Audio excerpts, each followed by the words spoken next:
Hey guys, Jared here, CEO and founder of Luminous. This is the Ops Unfiltered podcast. I started Ops Unfiltered because I know what it feels like to be in operations and e-commerce. You're handling every single part of the business. It's easy to feel siloed in. It's easy to feel like you have to find a solution for everything. I hope that by bringing raw conversations from other operators in e-commerce, that you can extract some value and not feel alone. Many of the operations leaders in e-commerce are running into the same problems that you're running into. So I hope that maybe their solutions can be your solutions. Maybe you can feel not so alone in the warehouse, in purchasing, in your supply chain. So that's my hope. I hope this can be valuable for all of you. Let's dive in to have some raw conversations. How did you approach the building of that product? We knew the industry very well. We knew all the players in the industry, but we took a customer-first approach. I would say our best strength is our entire product team would, hey, we're this massive system, we'll grow with you, you'll become huge and we'll be with you the whole time. But the truth is, it's doing too much. These softwares are built for companies with thousands of employees. We understand a lot of these operators haven't done this before and they like the guidance and the help.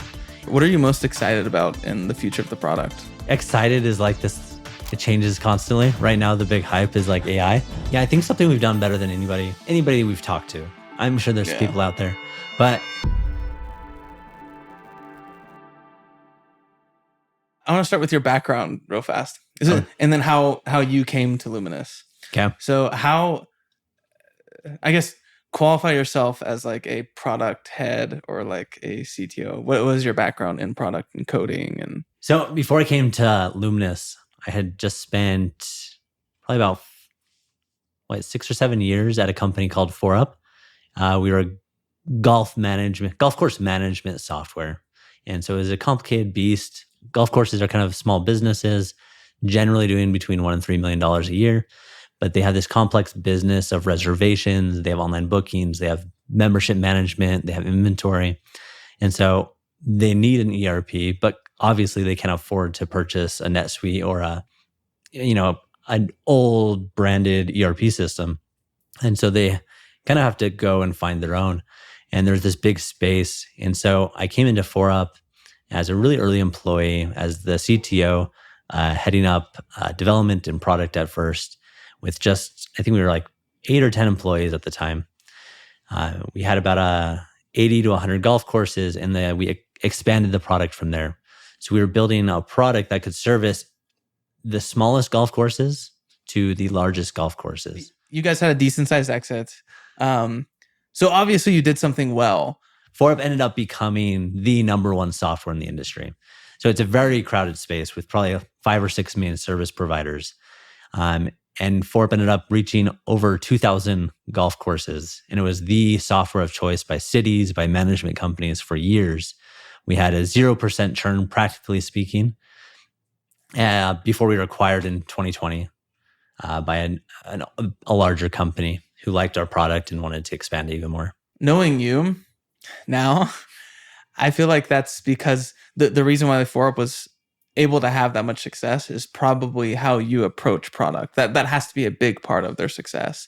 So how did you approach the building of that product? And why do you think you guys were able to rise to the top? There was a lot of people involved, and it wasn't just me, but we had a take of, we knew the industry very well. We knew all the players in the industry. And but we took a customer first approach. So 4Up as a whole was this, our goal was to help small businesses like golf courses succeed when running a business wasn't maybe their number one concern. And this is where I think it parallels with e-commerce a lot, is e-commerce operators get into this not being MBAs, not knowing finance, not knowing the minutia of what it takes to run a business. They're just creators. In the golf industry back then, was NetSuite trying to go down market or Acumatic or like... No. Golf courses, they don't have much more money to spend. And it's actually a fairly crowded space. There's a lot of T-sheet companies in that area that are building very similar products. And so standing out is very difficult. And so you take a generic one like NetSuite, who's just built for everybody, and it doesn't really mesh really well at all. Got it. How did you approach, since you guys are customer-centric, how did you approach building decisions? Because if you're customer centric, I know you guys probably took a lot of feedback on the product. Yeah, everything was super. I would say our best strength is our entire product team would scope out features and interview 20, 30, 40 customers from various size golf courses to different types of courses. And they would take that feedback, compile it, go back to the customer over and over and over again. And so what the end user ended up getting was what would deliver the most value and not what, a tech guy created in the corner. Got it. And so, I think we saw that a lot, is that a lot of the competitors in the space were building just generic scheduling software. They weren't at the course. I would say, I just remembered this. One of the things we would do is we'd actually go on weekend trips and spend several hours in the pro shop at these golf courses, just watching them work. And you start to notice things that they're doing that are annoying, that are, take a lot of time, that are repetitive, that you're like, oh, we can actually just make your life way easier. And that's the approach we're taking here at Luminous as well, is hey, we kind of understand how operators work. We have these ideas, but let's fly out to these companies. Let's see how they're working. Why doesn't and we're asking the questions like, why doesn't this big ERP system work for, this small $5 to $10 million company? Well, let's backtrack just a little bit. So, just to close off your days at 4UP real fast. Oh yeah. So you guys eventually, obviously it was a team effort. You're a big part of it. You were the CTO of 4UP. You guys became the number one ERP in the golf space. Eventually exited. You were acquired by a private equity firm. Then you moved on to Luminous. So you were highlighting a couple of parallels that you see between building an ERP in the golf space and then also building a big system of record for e-commerce. Obviously, the market is much bigger for general e-commerce. What are some of the parallels that you saw, and why did you join Luminous? Yes. So the people who run and operate a golf course are people who love golf. They don't love running a business, nor do they really understand fully how it should be ran. They kind of get in and they learn on the spot. I feel like e-commerce is a lot the same way. Not that people don't have the same passion about selling online as they have playing golf, but I think they fall into it accidentally. And so they love the idea. Maybe it's becoming wealthy or starting their own business that drives them. But then they fall into this business that's all of a sudden doing decent revenue. They have 50 to 100 employees and they've never been in that situation before. And they don't know how things are supposed to operate. And you start throwing out words like POs and transfer orders and pick lists and pick orders and bin locations. And some people have an understanding, but it's all very surface level and they don't want a big system in the place. Yeah. And I think a trend that that we're seeing right now is massive ERPs are going down market. So you and I see this all the time. NetSuite is really jamming their product down these e-commerce founders' throats. Like, you're running into all of these issues that modern e-commerce companies run into. Like, implement NetSuite. We'll solve all of your problems. What do you think the issue is with that? I think the promise is that, hey, we're this massive system. We'll grow with you. You'll become huge and we'll be with you the whole time. But the truth is, it's doing too much. These softwares are built for companies with thousands of employees, and it's built around the processes that a massive company should have, and not the processes that a small company actually has. And so what a company needs is they need software that melds to what they're actually doing right now and can grow with them at a rate that makes sense to them. Mitch Sanders from Thread, he had a great quote where, so Thread is like a perfect ICP for us. They went to NetSuite before we even existed, I believe. Yeah. But he was just like, our tech stack, our inventory management and everything is like a Toyota Corolla. Like we didn't have all the features we needed, but it was reliable. He's like, we went to NetSuite and it just feels like we upgraded to a Ferrari, a Corolla to a Ferrari. And it's like, oh, completely. I feel like that was such a great analogy because, like, think about the maintenance of a Ferrari. And that's what people don't get when they upgrade to NetSuite. Yes, it can go 250 miles per hour. That's true. But it also requires so much service. Instead of like you brought up transfer orders, instead of like a copy and paste on Google Sheet, no friction. All of a sudden, you have to customize NetSuite through approval processes and polling and warehouse groups, and if it does pick and pack, and like pretty soon it's just like, wow, like this was a lot more complicated than we thought. Yeah, a lot of things it does. So I think we see this in like NetSuite and Deer Systems and a few others where they're built for accountants as financial systems. And accountants are great. They know how to do financial models, but the operations of a business don't necessarily fit into the strict structure of accounting. How we ran into this all the time at 4UP, accountants would say it has to be this way, but then you talk to the operators and they're like, we don't, that's too much. We don't need it that complicated. It's easier just to build a system around what the operators need and let the accountants figure it out later. Maybe you get to a point where that doesn't make sense and you need all the strict structure in place. But for a small company, it's way too much. Yeah. And also the companies that we target, yes, everybody's trying to grow, but maybe their ceiling is just a $20 million a year brand or a $50 million a year brand. And if that were true, then why do you need NetSuite? Yeah, right. They're just going to be leeching off of you for the rest of eternity. Yeah. So obviously building a system that has comparable breadth of features to a NetSuite or an Acumatica, it's really difficult for us to. It's got to be really difficult as a tech head to handle that. How do you approach the building of Luminous to make sure we build what our customers need, but we're also building for scale? Yeah, there's a model we look at, and we want to introduce as little friction as possible in order to implement the product fully for them. So a business probably needs the full set of tools, but the accuracy changes. I'm trying to think of a good example. It's like Picklist, for example. We'll talk with customers who don't have bins by location by bins. They don't have official pick list. They don't have a QC process, but their inventory is completely accurate or 99% accurate. And so if we come in there and we're like, here's the right way to run a business. You have to print out a pick list. Then you have to go pick it. And then you have to go stage it. And then you have to print out the label. Scan it. You have to scan everything. Yep. It's just like you add all this unnecessary friction so they can get that extra 1% of inventory accuracy.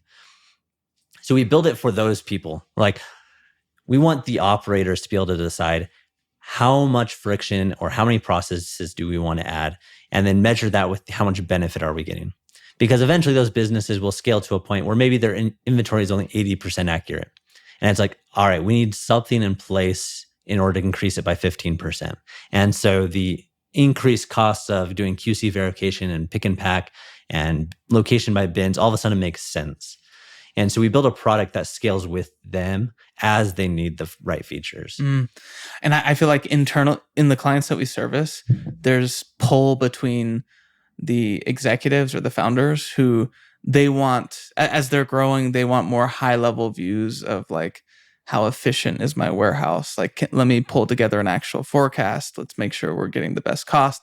And then you have the operators who are doing everything. So it's, I guess, just my commentary on what you just said is, how can we give the founders and C-suites of these bigger e-commerce companies that high level visibility that they're craving now to scale more, while also giving the least amount of friction in processes to the operators? Because like, for example, hey, we really need to get our order defect rate down, or our order inaccuracies. Like the pickers are putting in the wrong bins. At scale, that becomes more of an issue. And the founders are like, yeah, we need to do something about this. Well, Luminous, the cool thing about that, like QC verification, how you built it, is you can manually verify. You can toggle it on or off, where it won't it won't force you to do it unless you wanted to. You can verify everything in the order manually, or you can scan everything. Like it's very flexible. Yeah, and we want to be able to come in, and we understand a lot of these operators haven't done this before, and they like the guidance and the help. And we'll offer our suggestions and tell you this is how we've seen other companies do it. But what we never want to do is to come in and say, this is the right way to do it. You're doing it wrong. You have to follow it. And I've talked to so many people who take that approach. They come in and say, this is the way you must follow.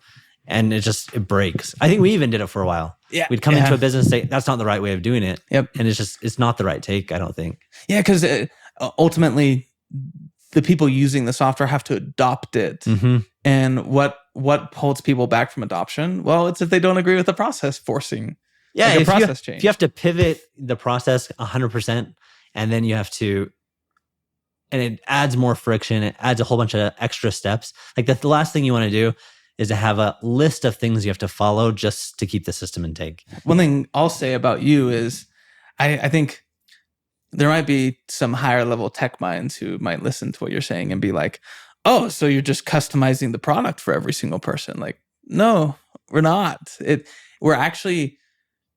We've seen in other markets, people challenge the status quo of rigid processes. So for example, like product management and managing a development team of like of a tech product.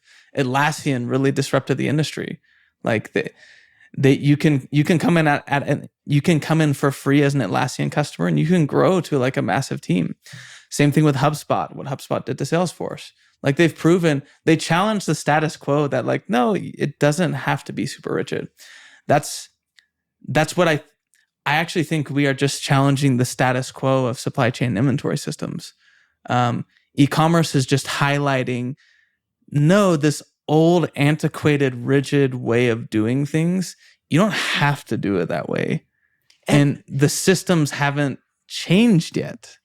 And so the counter argument I would hear is like, oh, this X brand already does this. They have automations. And I think what we find is people build this super structured, like, this is how a business should run. And then they bolt on automations on the end.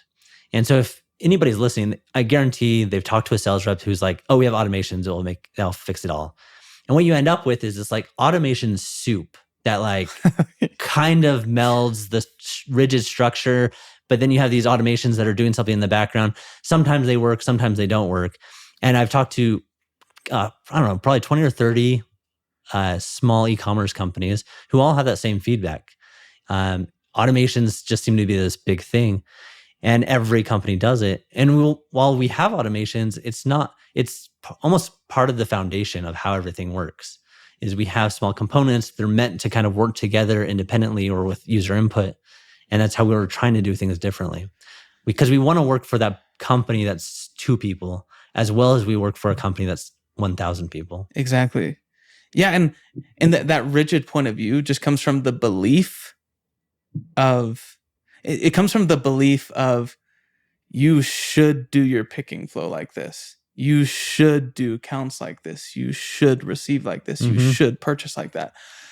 And where e-commerce is just like busting the door open on all of that is an e-commerce company can purchase, they can send something to a 3PL, kit something within their warehouse. Like, it's no longer so rigid, those lines between supply chain. So, some experience I don't think you know that I have is for a year I worked as a JD Edwards consultant. What? JD Edwards is like a NetSuite-esque ERP system. And so we would go in, implement JD Edwards, and the client would then spend, probably at the end of the day, they spent millions of dollars customizing JD Edwards to do what they wanted. And it's very similar to how the NetSuite approach, where it's, all right, let's take this really rigid box. You can spend a couple $100,000 and let's customize the ERP to meet your needs. At the end of the day, you kind of get something that works. It's great if you're a big multinational corporation with, tens of thousands of employees, but it's just so overkill for something that you and I we talk about this all the time, but to bring it on camera, it's like another reason why NetSuite will eventually be out of date for e-commerce is these e-commerce companies, they do everything ad hoc. And especially with the introduction of AI and building, like we're saying, this flexible product, like that is not NetSuite. Like It can be if you have the money. right. It can If you have a few $1,000,000 or $100,000, you can customize NetSuite. And that's one of the niceties, and that's why NetSuite can apply to so many different industries, because it can be customized if you have infinite money and can spend it. Yeah, I think where we're really hoping to emerge is like that. We want to be the number one inventory and supply chain tool for e-commerce companies. Mm-hmm. And what we're building towards, which NetSuite, they can't scrap their product and redo this, is we're building to be the most flexible in the industry. This concept of like, hey, like come as you are with your processes. If they're broken, like, yeah, eventually you have to fix them. But no, our product can service a wide gamut of processes, Mm-hmm. and it can we can fit those. And more importantly, we're building towards e-commerce companies and their needs. I think how we're doing it effectively is we have a huge gamut of types of e-commerce companies, whether it's meat packing or fish, or whether it's, vape and controlled substances, to, super customized products. Or 3PLs. Yeah, we have this wide gamut of customers who we've all been able to service very, very well. And it forces us to really build everything in a way that's super flexible, because we already have a base of really varied customers. What are you most excited about in the future of the product? Like, is it introduction of AI? Is it building our tables to be super flexible? Like, what are you most excited about in the next 5 years where we're really going to disrupt the industry? Excited is like this, it changes constantly. Right now, the big hype is like AI, but there is something really cool there. Because we already have this product that takes in your data from wherever it's at. We have this cleaning engine that will clean it and make sure it's mapping to the correct orders. We have an alert feed that will alert you when, problems arise. So we have this really clean data set where all of a sudden having a large language model, generate the queries to get you the data you want is like, oh, we actually have prototypes right now that can do that. And so all of a sudden the owner or the operator doesn't have to learn how to use the complex system. They're asking the system, hey, what should I sell to this wholesale, to this retail client? What haven't they purchased before? And our AI large language model is answering them based off the really clean data. And I think the possibilities there are just really awesome. I mean, what's limiting us right now is just pure resources. But as our resources scale up with the number of clients, the ability for a large language model to plug in is just really endless. I think that's what I'm most excited for too, is because if you pair a very flexible product, meaning think like Airtable or Monday.com, where I can literally take a data set from a page in the software, drag, copy, put it into a custom report or something, and do a prompt-based AI, hey, how much should I buy for this customer? How much would you forecast for this customer this year? I'm excited for the prompt-based AI to be embedded in Luminous eventually. And I also like the pace we're going at, because, right now we are growing reasonably fast right now, but we can make massive changes in our product, and it's not like we have thousands and thousands of customers where that would totally screw the customer experience if we made those changes. Right. We can be nimble, and our customers like us so far, and we can make changes, and we can be nimble. We can actually be nimble where our competitors can't. When you take a look at a Skubana or a SKU Vault, Lenworks, decent products, I think we're going to have more breadth than them very soon, but we can be much more nimble than them. I think what's on our side, what's on Luminous' side, is timing, and then our understanding and curiosity of the market and what we're building towards. So yeah, I think something we've done better than anybody, anybody we've talked to. I'm sure there's people out there, but we understand the market fairly well. Whether that's Sin7 or whether it's Deer or whether it's Order Hive or SoStocked or, the smaller ones that are just kind of scattered around regionally. We have a pretty good take on the market. And the question that we're trying to answer is like, why don't those work for people? Oftentimes we'll meet with a customer. We're like, this seems like the perfect use case for Katani ERP or Katana. We have a client named Katani. That's right. Yeah. Katana ERP. Like, we're like, why? And so we're able to ask them, like, why aren't you using this? And every time there's legitimate reasons why people aren't using a specific system. And so I think with that understanding, we're able to take it into our own product and be like, all right, how do we not commit that same? I think you're bringing up something super important. If somebody actually wants to know the difference between Luminous and other companies, or like our approach to building, I really feel like that is it. You get so many founders who are tunnel visioned, and they, like, a competitor pops up and like, it just like, let's just keep focusing on what we're doing. We're gonna grind. We're gonna outgrind them. You can't do that in this market. Like, like it's like we just reciprocity pretty damn quick. Like, we could sit for like an hour straight and just keep naming. We have an Excel spreadsheet of hundreds of competitors. Like, it's the most crowded market I've ever seen. It's insane. And it's so interesting. Like, we just ran across pretty damn quick. And they're an awesome product, by the way. It's a cool product. And we were asking the question, like, okay, why couldn't they service this potential customer? And it's like, okay, like, we quickly find out what they can do and what they can't do, what they're building towards. And it's like, okay, well, they're just an OMS. I don't even know if you can call them OMS. They plug into Shopify, and they help with quick deliveries and transparency through your Shopify cart. Do you know what we're able to do now that very few systems have been able to do in the past? We're able to take the best aspect of all these other companies. Like, we love the transporters and SoStocked, or we love the forecasting over here, or we love this over there. We don't have to actually create anything brand new. We're able to take this feedback and say, we can take the best pieces of all these and bring it together in a single system.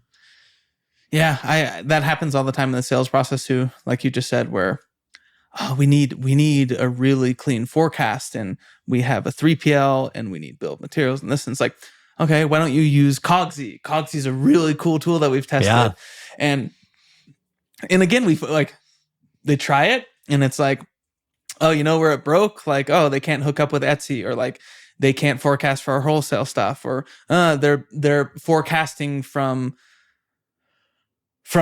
products to a bill of materials breaks. Like, we start finding the gaps in the market. Like, there's little niche tools everywhere, but like, they break for like different subsets of the market. Yeah, lots of people are doing they have some really cool ideas that work really, really well, but they're just disconnected. It's best to be first to market. Like, even patents, you can get around a patent. Like, and I do believe that, just be better. Like, and unless you have something truly proprietary, like I'm the one who invented this very proprietary piece of this technology, and somebody stole it and that algorithm and the make like there's, I feel like most of the stuff that you build, even in the consumer product world or in the software world, it's like, it exists like 1,000 different ways. Yeah, just be better, like, be a better brand, be a better marketer, go to market differently. Like, nothing we're building is unique. I guess that's what I'm getting. It's like even Cogsy, like,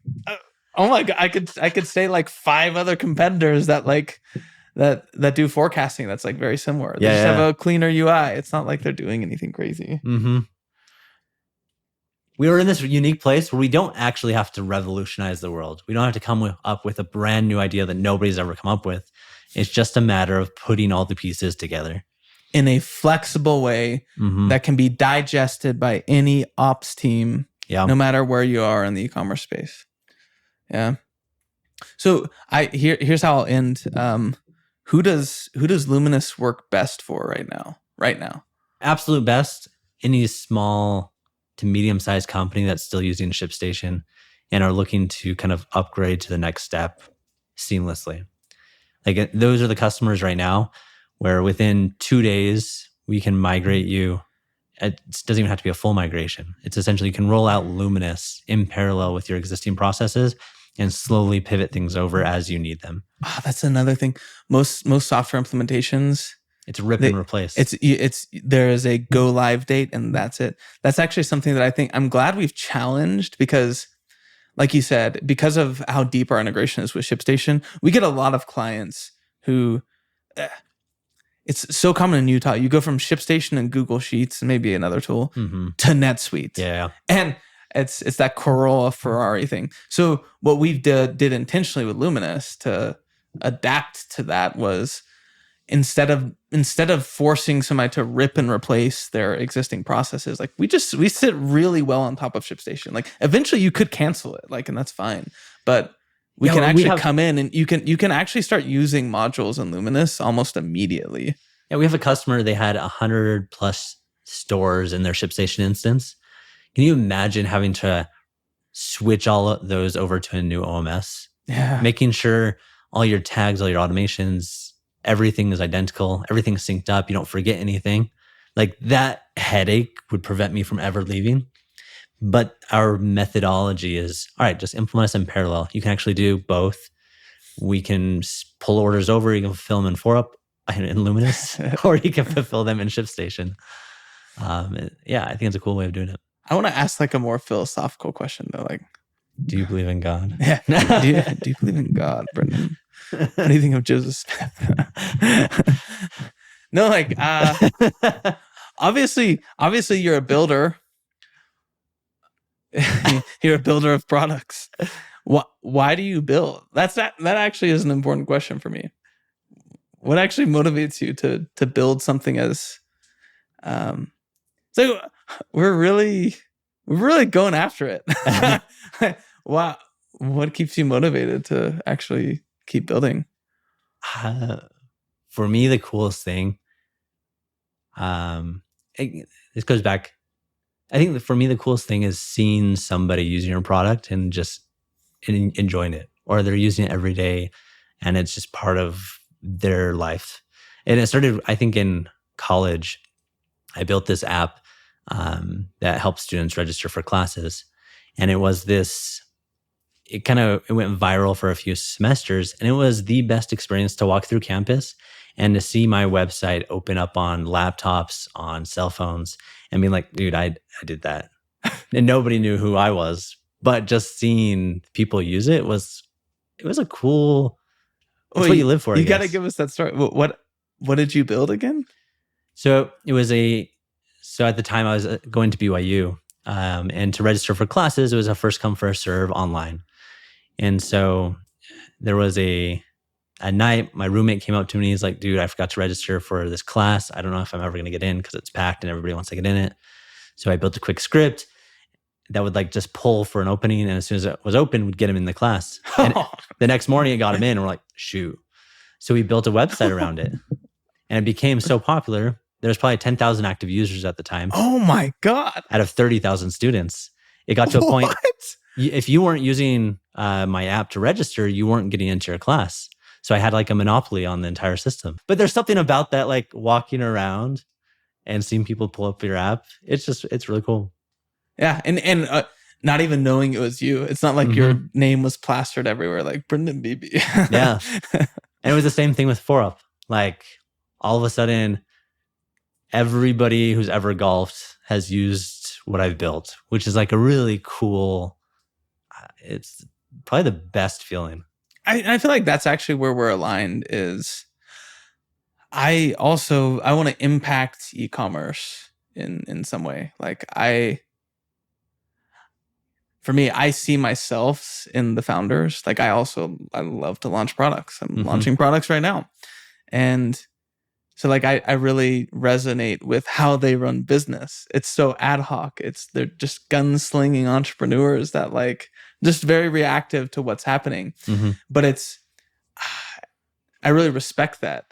And to see that we're able to build a product that resonates with that market more and that they can actually adopt even at an early stage. If we can get the modern e-commerce company to adopt to Luminous at an early age because we bring so much value. We are the flexible, the most easy to use system. That really motivates me. Yeah, I think I would love it to log on to Reddit sometime on the e-commerce subreddit, and somebody asks, what software should I use? And Luminous is that answer. While at the same time, we're servicing a company with, 100 times the employees of a startup. And it's like, we did it. Like that, I think that's what would be amazing. I would say the person who has been first to market is Odoo. That's what I would say. First to market? Mm-hmm. As far as... Wouldn't you say Sin7, Deer, Odoo, they're all in the same kind of sphere? I that's where it gets complex though. Like Odoo is even Bright Pearl, they started off as an OMS, which then like acquired an inventory. So like they sort of became an ERP. Sin7, they started off just as a basic inventory system. Same with Deer. Like Odoo is the only one who started off like they raised a shiz ton of money. Like who's the other business software ERP that's like people use it for? What's it called? On demand use it for the billing. Zoho. Oh, Zoho, yeah. Zoho and Odoo are in like the same bucket of like, come use whatever you want. We have every single product. Yeah, Odoo. I would say Odoo was the first one who like tried to take on the ERP space, and with like good funding behind it. So it was an older company, and they start off as like a CRM, if I'm not mistaken. Yeah, I think they've been around for a long time. I would classify Odoo as like the first big disruptor that came to market. And so what Odoo is, for those who don't know, go try it out. I've downloaded some of their apps. So it's basically an open source buffet style self onboarding ERP. Mm-hmm. So all of their technology is, like I said, it's open source, so you can code on top of it, and it's very cheap. Odoo was founded in 2002. What? No way. No, so Odoo and Zoho, I think, went the same route. Crap. They started as... Wow, I didn't know that. They started down a specific vertical. But most companies will start in a vertical, and at some point, their software can become generic enough to cross-apply. Okay, so let's do this real fast. Because I think there's two... talking about the market and like the booms in back-end software. I would say it's early, there's a boom in the early 2000s where like Zoho and Odoo are founded. Then there's like the 2011 through 2015 era, where that's where all of the most recent competitors were founded, like SKU Vault, Linworks, Deer Systems, Sin7, all of those. Everything from purchasing, receiving, fulfillment, even OMS, like an order management system. Yeah, I would say Odoo falls in line with the NetSuite era of softwares. They're trying to become modern. They have a really old stack. They're trying to go down market and make it as approachable as possible. But from the beginning, Odoo was like this open ERP. I think that's what was their original name, actually. But NetSuite was probably 90s. Yeah. And you have a lot of the... And they got acquired by Oracle in 2015. Yeah. Again, part of that big boom of the next. JD Edwards, same idea. Old ERP, attempting to go modern with Web 2.0, but just really slow, still very bulky. All of our competitors that you just named, like one of the biggest differences is they're comfortable with a certain amount. We call it churn in software. So like Sin7 or Deer Systems or Odoo, they expect, because it's self-onboarding and they don't really, they don't approach every implementation as like, we want to solve this company's problem. They're okay with like, if 100 companies come in, they try to self-onboard and 80 fail, 20 sort of succeed, like halfway, they adopt like 40% of the system. That's a win for them. That's not a win for us. Like, we don't want to be the self-onboarded system until we like actually have a case for that. Like if we're seeing 80% churn, like it means we missed our mark. Yeah, completely. Yeah, we missed our mark. We're not targeting the right people. It's not flexible enough. We didn't build the flexibility in the right way.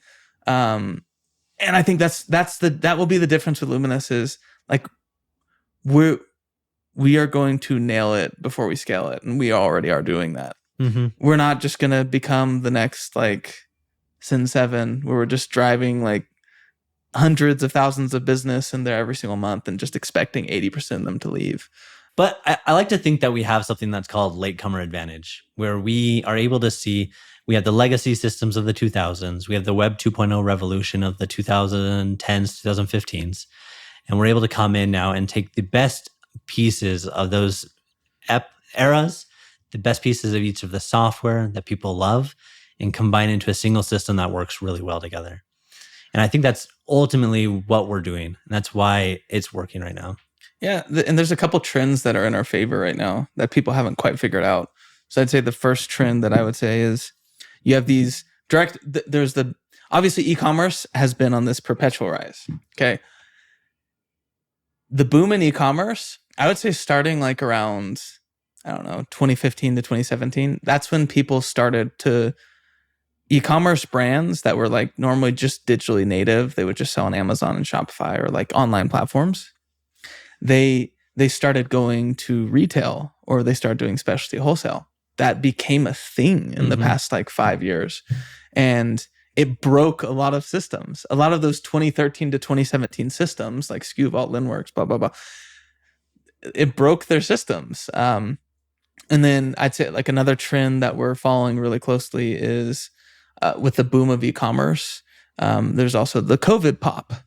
And the COVID pop, these historical manufacturers or brands in like preservatives or controlled substances, animal products, historically that, like, why would you go direct to consumer? And then COVID happened. It's like, whoa, we can go direct to consumer. Those brands popped off in the past 3 to 5 years. And they're super complex. They can't use a 3PL. And they need a system that cares about implementation because they need somebody to help them. And it needs to be cost effective. And it's like, wow. Yeah. So those are a couple of the trends that we're following right now that we're really excited about. Agreed.